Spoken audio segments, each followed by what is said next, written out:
مجھ سے کئی دفعہ لوگ پوچھتے ہیں آپ کے والد صاحب، تو میں نے کبھی جھجک کے نہیں بتایا، نہیں میرے ابا پروفیسر نہیں تھے، میرے ابا پیر نہیں تھے، میرے والد صاحب جو تھے وہ عالم نہیں تھے، لیکن مجھے فخر ہے جب ان کا انتقال ہوا اور میں انہیں غسل دے رہا تھا تو اس وقت بھی ان کے ہاتھوں پہ چھالے تھے، اس لیے کہ وہ مزدور تھے، وہ محنت کرتے تھے، انہوں نے جیبیں کاٹ کے روٹی نہیں کھائی، انہوں نے ہمیں جو کما کے کھلایا ہے وہ محنت اور مزدوری کا ہے۔ میں ناز سے کہا کرتا ہوں الحمدللہ میں کسان کا بیٹا ہوں، میں اس کا بیٹا ہوں جو دھرتی کا سینہ چیر کے اناج اگاتے تھے۔ اور میں نے دیکھا ہے کہ جب بڑولے میں میری اماں گندم بھرنے لگتی تو میرے والد صاحب فرماتے تیاں تیانیاں دا حصہ بھی کٹ لئی، غریباں دا بھی کٹ لئی، فلاں دا بھی، تے فلاں آدمی دی گندم عید کی تھوڑی ہوئی ہے، وہ 2 بوریاں ادھر بھی بھیجنی ہے۔ تو وہ جو غریبی کی سخاوت تھی اور وہ جو سادگی کی سخاوت تھی، اس کے اندر جو رانائی تھی اور اس کے اندر جو جذبہ اور شوق تھا، مزدور کا بیٹا پیچھے پیچھے جاتا ہے اور وہ گھبرا کے زندگی گزارتا ہے، تمہیں تو سر اٹھا کے جینا چاہیے۔ جوانوں، سادہ زندگی آسان ہوتی ہے، یہ جو زیب و زینت والی زندگی ہے یہ مشکل بڑی ہے۔ آپ یقین کریں جن لوگوں نے کپڑے پہننے ہیں نا پردے کے لیے، وہ بڑے سوکھے ہیں، جو بھی مل گیا پہن لیا، اور جنہوں نے دکھانے کے لیے پہننے ہیں وہ بڑی مصیبت ہے کہ یار میں نے اتنا مہنگا جوڑا پہنا ہے، کسی نے تعریف ہی نہیں کی۔ کوئی تعریف کر دے تو پھر کہتے ہیں دیکھا نا آنکھیں چندھیا گئی نا دیکھ کے، اور نہ کرے تو کہتے ہیں جل ہی گیا ہے پورا، ایک جملہ نہیں بول سکا۔ چونکہ مزاج ہے نا، یہاں جو آدمی کھیت سے اٹھ کے آیا نا چارہ کاٹتا، تو اس کو جہاں بھی موقع ملے گا اس نے بیٹھ جانا ہے، جمعہ پڑھنا نکل جانا ہے۔ اور جس بچے نے 4-5 ہزار بالوں والوں کو دیا ہے نا، سیدھے کر دے ذرا میرے، وہ بڑا پریشان ہے کہ میں نے اتنی محنت کی ہے کسی بندے نے دیکھا بھی نہیں۔ سادہ زندگی آسان ہوتی ہے، بندہ سوکھا رہتا ہے، اور جو تکلفات والی زندگی ہے، لوگ تعریف کریں، لوگوں سے کچھ، وہ مشکل ہے۔ حضرت مولا علی اتنی حکمت، اتنی دلیری، اتنے بڑے آدمی، لیکن ایک دن نا نبی پاک صلی اللہ تعالیٰ علیہ وسلم کو پتہ چلا کہ حضرت فاطمہ زہرا میں اور جناب علی میں کسی بات میں رائے کا اختلاف ہوا ہے، تو حضرت علی ناراض ہو کے چلے گئے، حضور ڈھونڈنے نکلے، یہ بخاری میں موجود ہے، سرکار ڈھونڈنے نکلے تو دیکھا کہ حضرت علی نا مسجد نبوی کے ساتھ ننگی زمین پر ایک چادر بچھائی تھی، تو وہ جب سوئے حضرت علی تو آپ نے کروٹیں بدلی تو چادر بھی تھوڑی سی رک گئی، تو سارے کپڑوں کو مٹی لگی ہوئی ہے، اور آرام سے حضرت مولا علی شیر خدا آرام کر رہے ہیں۔ میں جوانوں آپ سے کہتا ہوں یہ زندگی سوکھی ہوتی ہے۔ میں نے کھیت کی وٹ پہ، بننے پہ، کھیت کے کنارے پہ کسان سوتے ہوئے دیکھے ہیں، اور میں نے 1.5 کروڑ کی گاڑی میں نفسیات کے ڈاکٹر کے پاس بیٹھا وہ شخص دیکھا ہے جو کہتا ہے پتہ نہیں کیا بات ہے، نیند کیوں نہیں آتی۔ وہ زندگی آسان ہے، اس میں تھکاوٹ ہوئی ہے، بندہ سو گیا جہاں جگہ ملی، سو گیا، اور کچھ تڑپ رہا ہے کیونکہ وہ عادی ہو گیا ہے، یہ 2 منٹ کے لیے بند ہو گیا، ایسی تو وہ گیا۔ حضرت علی وہاں آرام سے، سارے کپڑوں کو مٹی لگی ہے۔ میں مولا کائنات کی بات کر رہا ہوں، میں شیر خدا کی بات کر رہا ہوں، میں اسد اللہ کی بات، امام المشارق والمغارب کی بات کر رہا ہوں۔ حضرت مولا علی اور زمین پہ، سنگیو زمین پہ آرام سے سو رہے ہیں۔ میرے محبوب گئے اور جا کے فرمایا یا ابو تراب، او مٹی والے اٹھ جا، کپڑوں کو مٹی لگی تھی نا، مٹی والے اٹھ جا، لفظ کیا، یا ابا تراب، او مٹی والے۔ حضرت علی کو ساری حیات ظاہرہ جس نے بھی ابو تراب کہا جناب علی بڑے ہی راضی ہوئے، خوش ہوتے تھے، فرماتے تھے یہ مجھے کہو، یہ میرے نبی نے مجھے کہا ہے، اور مٹی والے اٹھ جا۔ آپ کی زندگی کی جو سادگی ہے، میں آپ سے عرض کروں ہمارے تکلفات ہمارے اپنوں کو بڑا پریشان کرتے ہیں۔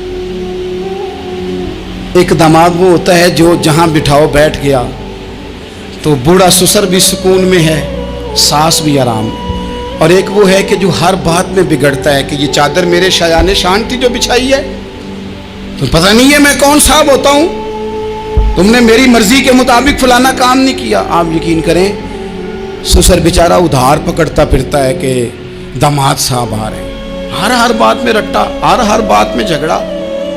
میرے پاس سنگی دور دراز سے آتے ہیں تو میں دیکھتا ہوں کہ اپنا لہجہ ہے، تو کچھ لوگ اتنے میٹھے، اتنے پیار والے آتے ہیں کہ یوں محسوس ہوتا ہے کہ جیسے ان کے لیے آپ کو کوئی تکلف کرنے کی ضرورت نہیں، اور کچھ ایسے ہیں کہ آپ کو سراہنے کھڑے ہونا پڑتا ہے کہ جناب کی چائے جلدی لے آئیں، مزاج نازنی پہ بعض چیزیں گراں گزرتی ہیں۔ تو بھائی جب آپ سادہ اور آسان ہو جاتے ہیں تو آپ دوسروں کے لیے بھی دشواری کم پیدا کرتے ہیں۔ حضرت علی شیر خدا کہتے ہیں بھوک لگ گئی تھی، بڑی بھوک بڑی لگ گئی اور حالات غربت کے تھے، آزمائش تھی، تو فرماتے ہیں کہ میں نے سوچا مزدوری نہ کر لیں۔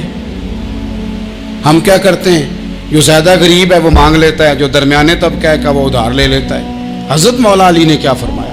فرمایا مزدوری نہ کر لیں، چونکہ حالات کچھ اور تھے۔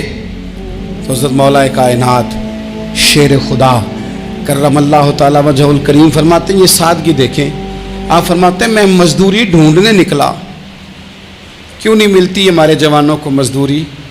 کیوں کہانیاں سناتے ہیں؟ حضرت علی کہتے ہیں میں ڈھونڈنے نکلا، ایک عورت کو میں نے دیکھا کہ اس نے کچھ مٹی نکال کے رکھی ہوئی ہے، تو اسے تر کرنا چاہتی ہے۔ پرانے زمانے میں مٹی میں پانی ڈال کے اسی سے لوگ کام لیتے تھے، اسی سے دیواریں بن جاتی تھی، ہم گھارا کہتے ہیں اپنی زبان میں۔ تو وہ گھارا بنانا چاہتی ہے لیکن پانی نہیں نکل رہا اس سے نا، اس نے کنویں سے پانی نکالنا، نکل نہیں رہا۔ تو حضرت مولا علی شیر خدا کرم اللہ تعالی وجہ الکریم فرمانے لگے، میں نے اس بی بی سے کہا کہ میں پانی نکال دوں، مزدوری دو گی؟ اس نے کہا میں بھی مزدوری تلاش کر رہی تھی، ایک پانی کا ڈول آپ نکالیں گے اور مٹی پہ ڈالیں گے تو ایک کھجور دوں گی۔ حضرت علی فرماتے ہیں گرمی بڑی سخت تھی، میں نے 16 ڈول پانی کے نکالے، 16 برتن بھر کے پانی نکالا اور اس مٹی پہ ڈالا، پھر میں ہاتھ دھو کے آیا اور اس خاتون کے پاس بیٹھا تو اس نے مجھے، او مزدورو کمزور کمزور پڑتے ہو، پیچھے پیچھے ہو کے بیٹھتے ہو، خیال بناتے ہو کہ ہم کوئی کمزور لوگ ہیں، یہ دیکھو میں کن کی بات کر رہا ہوں، جن کا پیار ایمان ہے، جن کی محبت ایمان ہے۔ حضرت مولا علی شیر خدا تمہیں سبق دے رہے ہیں کہ حکمت، دانائی، بہادری اور پھر سادگی، اس لیے کہ حضرت مولا علی شیر خدا کہتے ہیں میں مزدوری کر کے کھجوریں کما کے لایا، اور لا کے نہ تو میں نے اکیلے نہیں کھائیں وہ، کیونکہ قحط کا دور تھا، حالات اور تھے، فرماتے ہیں لا کے حضور کو پیش کی۔ میں نے کہا حضور یہ کھجوریں ہیں، تو کریم نے پوچھا کہاں سے آئی ہیں؟ میں نے عرض کی حضور بھوک بڑی لگ رہی تھی تو مزدوری کے لیے نکلا، تو ایک عورت نے اپنے مٹی کو پانی لگانا تھا تو میں نے محنت کر کے یہ 16 کھجوریں کھائی ہیں۔ تو کہتے ہیں حضور زمین پہ بیٹھے تھے، مجھے بھی ساتھ بٹھا لیا، کھجوریں ہم نے وہاں رکھ لی، بڑے شوق سے میٹھی میٹھی باتیں بھی ہونے لگی۔ یہ تو جو لوگ روز کھاتے ہیں نا گوشت، وہ تو نخرے کرتے ہیں، کہتے ہیں وہ جناب یہ ذرا یہ چیز مجھے ہضم نہیں ہوتی، کولیسٹرول ہے فلان، پیچھے لے جاؤ پیچھے۔ لیکن کبھی آپ دوپہر کو مزدور کو روٹی کھاتے دیکھیں، وہ جس طرح ہاتھ دھوتا ہے اور پونے کو اچار لگ جاتا ہے سارا جو وہ باندھ کے لایا ہوتا ہے، اور لیکن جب وہ کھا کے کھانا اچار کے ساتھ آسمان کی طرف دیکھتا ہے، لفظوں میں نہیں، چونکہ لفظ تاثیر سے بنتے ہیں تلفظ سے نہیں، اہل دل آج بھی ہیں اہل زبان سے آگے، وہ جو لہجے سے رب کا شکر ادا کرتا ہے تو اس کی آنکھوں کی روشنی بتاتی ہے کہ جو اس نے کھایا ہے اس نے رب کا شکر بھی صحیح کر کے ادا کیا ہے، پھر اٹھ کے کام۔ تو حضرت مولا علی شیر خدا کہتے ہیں حضور نے مجھے وہیں بٹھا لیا اور رغبت سے کھجوریں کھانے لگے۔ ایسا کوئی محبوب کہیں ہوگا نہ کہیں ہے، دیکھو بیٹھا ہے چٹائی پہ مگر عرش نشی ہے، اور ملتا نہیں کونین کو کیا کیا تیرے در سے، ایک لفظ نہیں ہے جو تیرے لب پہ نہیں ہے۔ کچھ لوگ ایسے ہوتے ہیں جن کے ساتھ حضور تشریف فرما ہیں، حضرت علی شیر خدا کہیں گئے ہوئے ہیں تو محبوب کیا فرماتے ہیں؟ فرماتے ہیں اللہ اس وقت تک میرے پاس حضرت اسرائیل کو نہ بھیجنا جب تک میں علی سے ملاقات نہ کر لوں۔ دعائیں ہو رہی ہیں کہ میری جب تک ملاقات نہ ہو جائے میرا جانے کا وقت نہ آئے، مشکات میں حدیث موجود ہے۔ تو سرور کائنات علیہ السلام کا جو ان کے ساتھ قربت ہے، حضور کا جو ان سے پیار ہے، حضور نے ہر مہاجر کو ایک انصاری کا بھائی بنایا، انصار کے اندر حضور نے بھائی چارہ قائم فرمایا، اور یہ تاریخ کا وہ والا بھائی چارہ ہے جس کی نہ اس سے پہلے کوئی مثال ہے نہ قیامت تک دوبارہ کوئی مثال دی جا سکتی ہے۔ بھائی جب سگے بھائی جب شادی شدہ ہو جاتے ہیں نا تو ان کی اپنی اپنی جیبیں ہو جاتی ہیں، اپنی اپنی گفتگو ہو جاتی ہے۔ 6 ماہ کے بچے کے بارے میں بھی وہ کہنے لگ جاتے ہیں میں نے بچوں کا بھی تو کچھ بنانا ہے نا، انہیں بالکل اب وہ چیزیں نظر آنی بند ہو جاتی ہیں جس میں والدین اور بہن بھائی شامل ہوتے ہیں۔ وہ کہتے ہیں میرے بھی تو بچے ہیں، لیکن یہ بھائی چارہ مہاجرین اور انصار کا اتنا زبردست اور معنی خیز ہے. حضور نے بھائی چارہ قائم فرمایا. سگے بھائیوں کو وراثت دینا مشکل ہوتا ہے. بڑا کہہ رہا ہوتا ہے کمائی تو میں نے کی تھی, چھوٹا کہہ رہا ہوتا ہے کہ باہر تو پہلے میں گیا تھا. جھگڑے. اور آج کل جو سب سے بڑا مسئلہ ہے وہ یہ ہے کہ لوگ کیا کہیں گے, اور لوگوں نے بڑے بڑے لوگوں کو پاگل کر دیا ہے. بڑے بڑے لوگوں کو. ہمارے علماء نے ایک بات لکھی ہے کہ ایک دفعہ نا ایک استاد صاحب سبق پڑھانے کے لیے آئے تو طالب علموں نے ارادہ کیا کہ آج استاد جی کو بیمار کرنا ہے. یہ جو آپ کے مشیر ہوتے ہیں نا ارد گرد, ان کی پڑتال بھی بڑی ضروری ہوتی ہے کہ یہ خبر کون سی لے کے آ رہے ہیں اور یہ کس طرح سے گائیڈ کر رہے ہیں. ہمیں تنقید کرنے والا بندہ اچھا تو نہیں لگتا, لیکن تنقید کرنے والے جو ہوتے ہیں وہ ہمیں نکھارتے ہیں. وہ ہماری کمزوریاں جو ہمارے اپنے نہیں نکال سکتے وہ نکال کے ہمیں بتاتے ہیں کہ تم یہاں کمزوری کر رہے ہیں. اس کا نفع ہوتا ہے. طالب علموں نے ارادہ کیا ایک دفعہ, یہ ہم جو اتنی زیادہ توجہ کرتے ہیں نا لوگوں کی باتوں پہ, لوگ کیا کہیں گے. میں کئی دفعہ دوستوں سے عرض کرتا ہوں زیادہ وضاحتیں نہ دیا کریں. زیادہ وضاحتیں دینے سے بھی بندہ کمزور ہو جاتا ہے. ہر وقت کا انداز وضاحتوں کا اور ہر وقت دفاعی محاذ پہ نہیں کھڑے رہنا چاہیے. وہ ارادہ کر لیا لوگوں نے, طالب علموں نے, کہ استاد جی کو بیمار کرنا ہے. تو استاد صاحب چنگے بھلے اچھے بھلے صحت مند آئے, کلاس میں داخل ہوئے تو پہلا شاگرد کہتا ہے استاد جی خیر ہے, آنکھیں بڑی سرخ ہیں. میں چل دوڑ جا بیوقوف آدمی, میں بالکل ٹھیک ہوں, چل کلاس میں بیٹھ. چل تھوڑا سا آگے گئے تو دوسرا شاگرد, انہوں نے اب 10-15 نے ارادہ کیا ہوا تھا, دوسرا کہنے لگا خیریت ہے, بڑے کمزور لگ رہے ہیں. اس نے کہا میں بالکل ٹھیک ہوں, کمزور کا چل دوڑ جا اپنا کام کر. وہ تیسرے کے پاس گئے تو کہنے لگا استاد صاحب خیر ہے, آپ کے تو مجھے ہاتھ بھی کامتے دکھائی دے رہے ہیں. اس نے کہا اچھا واقعی. اب چوتھے نے بھی یہی بات کی, پانچویں نے یہی بات کی. تو آدھا گھنٹہ گزرا تو استاد جی کو سچ مچ بخار چڑھ گیا, وہ چھٹی پہ چلے گئے. کیوں؟ باتوں پہ توجہ ہے نا. لوگوں کے سامنے ہم لوگوں کی باتوں کے مطابق اپنے معاملات کو ترتیب دیتے ہیں نا. کچھ لوگ سوشل میڈیا دیکھ کے نظریہ قائم کرتے ہیں, کچھ ہوا دیکھ کے نظریہ قائم کرتے ہیں. وہ قائد اعظم محمد علی جناح کی ایک بات نہیں بھولتی کہ انہوں نے کہا تھا, ہندو لیڈر جو تھا جس کو لوگ گاندھی کہتے تھے, اس سے کہا تھا تیری اور میری سیاست میں فرق ہے. تو لوگوں کا رجحان دیکھ کے فیصلہ کرتا ہے, اور میں, قائد اعظم کہنے لگے, میں فیصلہ کر کے لوگوں کا رجحان ادھر کر دیا کرتا ہوں. یہ کمال ہوتا ہے کسی شخص کا کہ اس کا اپنا نظریہ غالب آئے, بجائے اس کے کہ وہ دیکھے آج کل لوگ کیا کہہ رہے ہیں تو لہذا میں اس طرح کا ڈال جاؤں. لوگ تو ایک وقت کے لیے کچھ کہتے ہیں, پھر اگلے 4 گھنٹوں میں کچھ اور کہتے ہیں. حضرت مولا علی کے مزاج میں استقامت ہے. اور جو لوگ جو بہت زیادہ پراپوگنڈا کرتے ہیں اور بہت زیادہ کسی کے بارے میں بات کرتے ہیں, ان کا وہ مزاج نہیں, ان کی وہ طبیعت نہیں, وہ اپنے حساب سے فیصلہ کرتے. ایک شخص تھا عمر بن عبد ود, 90 سال کا بوڑھا, لیکن جب تلوار لے کے میدان میں آتا تھا تو 1000 آدمی کے مقابلے میں لڑتا تھا. اور لوگ جگہ جگہ یہ کہتے تھے تو اس طرح ہے جس طرح عمر بن عبد ود لوگوں کو ڈراتا ہے, تو اس طرح ہو گیا. یہ اس کے ارد گرد کے لوگ اس کی مثالیں دیتے تھے. جنگ خندق جب ہو رہی تھی تو یہ مقابلے میں آ گیا. تو حضرت علی المرتضیٰ شیر خدا کرم اللہ تعالی وجہ الکریم بھی تشریف فرما تھے. اب پورے عرب کے اندر اس کے بارے میں یہ کہا جاتا تھا کہ اس سے نہ لڑو, وہ تو خونخوار ہے, وہ تو درندہ ہے, وہ تو جنگلی شیر کی طرح آتا ہے, وہ تو کاٹ کھانے کو دوڑتا ہے, اس سے کون لڑے. ایک خیال تھا. اور وہ پراپوگنڈا بعض اوقات اتنا زیادہ کسی کے بارے میں ہوتا ہے کہ ذہن میں, بچے لوگ آتے ہیں نا بچہ دم کرانے کے لیے, تو کہتے ہیں پیر صاحب بڑا ضدی ہے, کسی کی بات نہیں مانتا, باقی بچے ٹھیک تھے, یہ تو بڑا ہی نالائق نکل آیا ہے. تو میں کہتا ہوں کہ آپ اس کے سامنے یہ والی باتیں نہ کریں, یہ پکا ہو جائے گا کہ میں ضدی ہوں. تو آپ ذہن بنا رہے ہیں اس کا کہ تو اس طرح کا ہے. ذہن بنا دیا لوگوں نے کہ عمر ابن عبد ود کے مقابلے میں کوئی نہیں آ سکتا. خندق میں یہ آیا, اس نے للکارا مسلمانوں کو, آؤ وہ تمہاری جنت کدھر ہے جس کے بارے میں تم کہتے ہو کہ ہم شہید ہوں گے, تو آؤ میرے مقابلے میں نکلو. جب اس نے پہلی دفعہ للکارا تو ابھی بات ختم نہیں ہوئی تھی کہ مولا علی تلوار لے کے اللہ اکبر کہتے کھڑے ہو گئے. حضور نے فرمایا بیٹھ جاؤ. حضرت علی پھر بیٹھ گئے. وہ پھر پکارا, اٹھو کوئی میرے مقابلے میں. تو مولا علی شیر خدا پھر کھڑے ہو گئے, پھر کھڑے ہو گئے. حضور نے فرمایا بیٹھ جا. ایک شخص نے کہا علی یہ عمر بن عبد ود ہیں. فرمایا مجھے پتا ہے.